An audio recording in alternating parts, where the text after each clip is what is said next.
नमस्ते। कहानी शुरू करते हैं। एक बार एक जंगल में एक चूहा रहता था। उसका नाम मोटू था। एक दिन जब मोटू अपने बिल की तरफ लौट रहा था तो उसने एक गुफा में एक शेर को आराम करते देखा जिसका नाम शेरा था। शेरा को मजे में सोता हुए देख मोटू के मन में शरारत सूझ गई। मोटू शेरा की गुफा में घुस गया और शेरा के ऊपर चढ़ गया। वो शेरा के ऊपर खूब जोर से उछल कूद करने लगा और उसके बाल खींचने लगा। मोटू की शरारतों से शेरा की नींद खुल गई और शेरा ने मोटू को अपने नुकीले पंजों से पकड़ लिया। मोटू को जब एहसास हुआ कि वह शेरा के पंजे में फंस चुका है तो वह बहुत घबरा गया और समझ गया कि शेरा के गुस्से से अब उसे कोई नहीं बचा सकता और आज उसकी मौत तय है। मोटू बुरी तरह डर गया था और रो रो कर शेरा से विनती करने लगा कि शेरा जी, मुझे मत मारो, मुझसे भूल हो गई, मुझे जाने दो।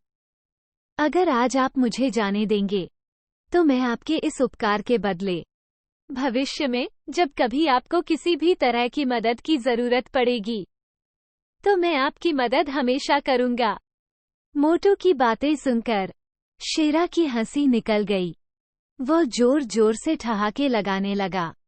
शेरा ने कहा कि तुम खुद इतने पिद्दे से हो, तुम अपनी ही मदद नहीं कर पा रहे हो तो मेरी मदद क्या करोगे। मगर मोटू की विनती सुनकर शेरा को उस पर तरस आ गया और उसने मोटू को जाने दिया। मोटू ने शेरा को धन्यवाद बोला और वहां से चला गया। कुछ दिनों के बाद जब शेरा खाने की तलाश में इधर उधर घूम रहा था तभी अचानक किसी शिकारी के फैलाए जाल में वो फंस गया। शेरा ने खुद को जाल से निकालने की भरपूर कोशिश की लेकिन निकाल नहीं पाया। काफी देर कोशिश करने के बाद शेरा ने मदद के लिए दहाड़ लगानी शुरू की। उसी समय मोटू उधर से गुजर रहा था कि उसने शेरा की दहाड़ने की आवाज सुनी। वह भागकर शेरा के पास गया और शेरा को जाल में फंसा देख चौंक गया।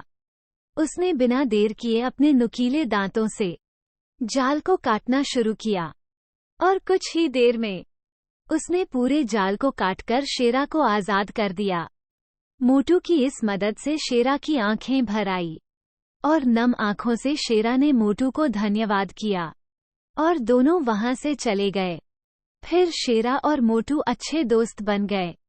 इस कहानी से हमें ये सीखने को मिलता है कि हमें सिर्फ शरीर के आधार पर किसी भी इंसान को छोटा या बड़ा नहीं समझना चाहिए।